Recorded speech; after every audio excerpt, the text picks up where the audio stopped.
बेटा पेपर 5 का हमारा यूनिट 2 शुरू होता है। यूनिट 2 में हमें ड्रामा दिए हैं, एक रविंद्रनाथ टैगोर जी का और एक महेश दत्तानी जी का। तो सिर्फ ड्रामा नहीं पढ़ना होता है, हमें उनके राइटर से रिलेटेड जितनी बातें हैं वो पूछते हैं। तो इस वाले लेक्चर में मैं रविंद्रनाथ टैगोर से रिलेटेड जो इम्पोर्टेंट इन्फॉर्मेशन है वो शेयर कर रही हूँ।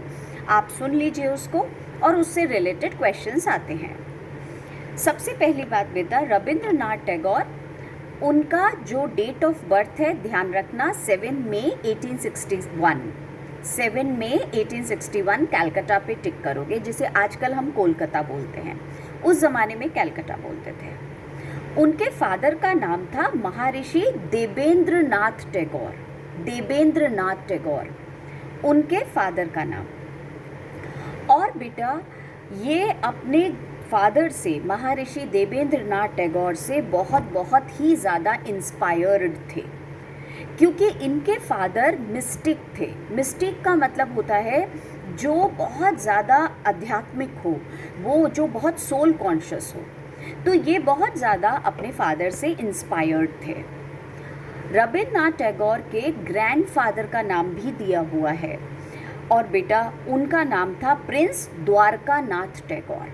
तो दादाजी का नाम द्वारकानाथ और पापा का नाम देवेंद्रनाथ टैगोर, जिसे महर्षि नाम उनका बेटा आगे लगा हुआ है, महर्षि देवेंद्रनाथ टैगोर। रविंद्रनाथ टैगोर हैड 13 सिबलिंग्स, भाई बहन जो थे वो 13 थे।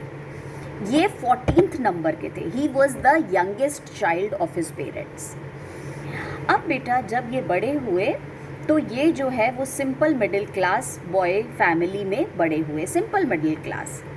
और बेटा सबसे बड़ी बात इनकी फैमिली में ये थी कि इनकी फैमिली बहुत क्रिएटिव और बहुत ही ज़्यादा कल्चरल थी, कल्चर को फॉलो करने वाली। इसलिए ये कल्चरल एटमॉस्फेयर में ग्रो अप हुए।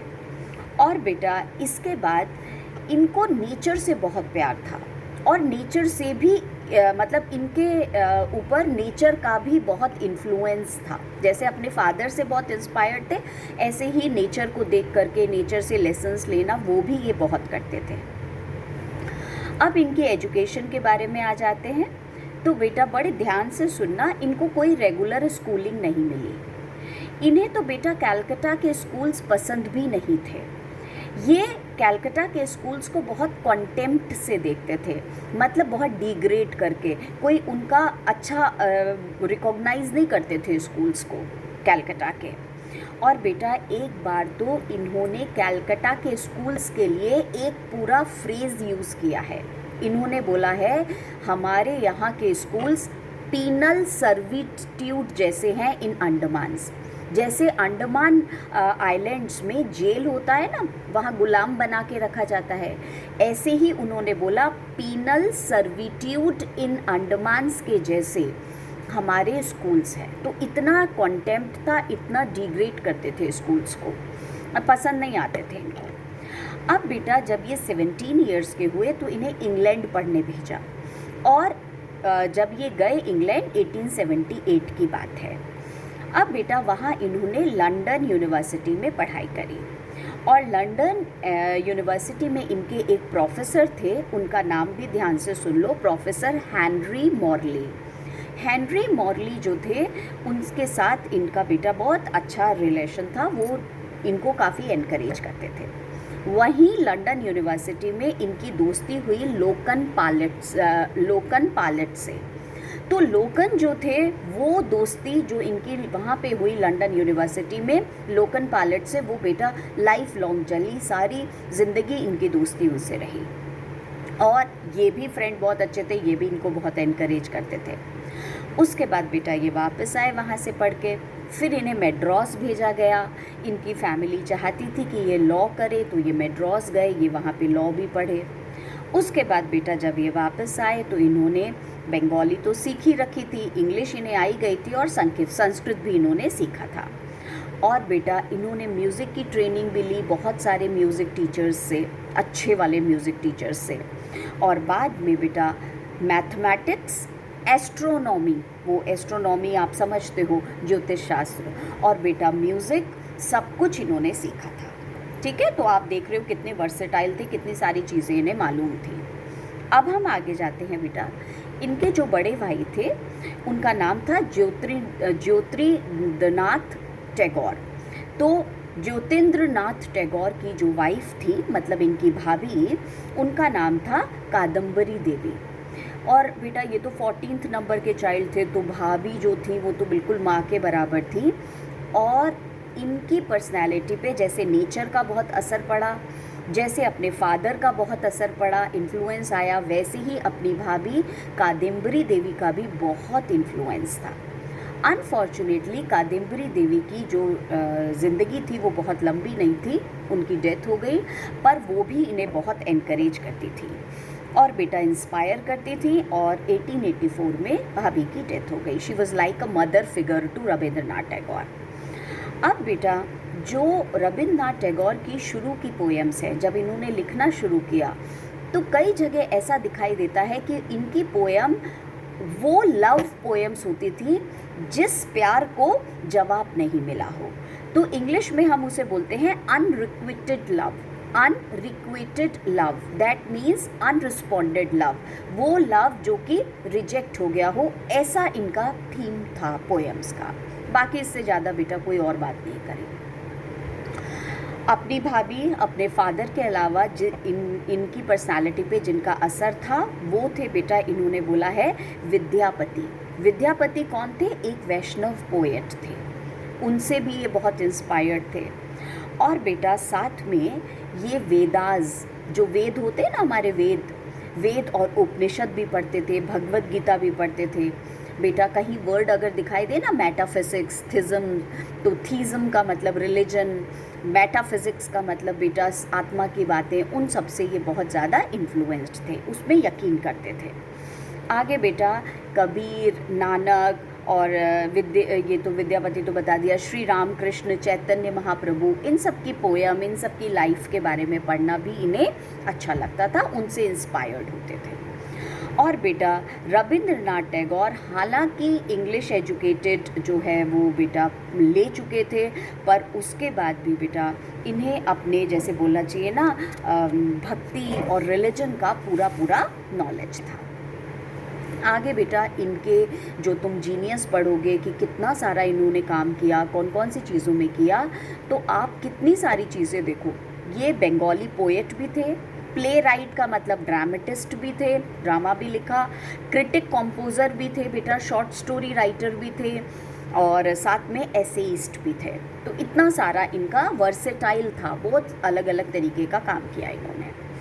अब बेटा जो सबसे इम्पॉर्टेंट बात लिखनी है वो ये लिखनी है, इन्होंने एक बेटा पोएम्स की बुक लिखी है गीतांजलि, और उस गीतांजलि किताब के लिए इनको नोबेल प्राइज़ मिला फॉर लिटरेचर। नोबेल प्राइज़ अलग अलग फील्ड में मिलता है, इन्हें नोबेल प्राइज़ फॉर लिटरेचर मिला 1913 में, और गीतांजलि के लिए मिला।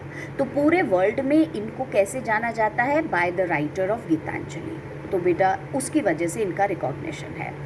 और बेटा साथ में ये एक और वर्ड इनके नाम के साथ जुड़ जाता है, और वो ये है कि ये पायोनियर थे। पायोनियर मतलब वो इंसान जिसने पहली बार ये काम किया हो, वो पायोनियर थे और ग्रेटेस्ट राइटर थे शॉर्ट स्टोरीज़ के इंडिया में।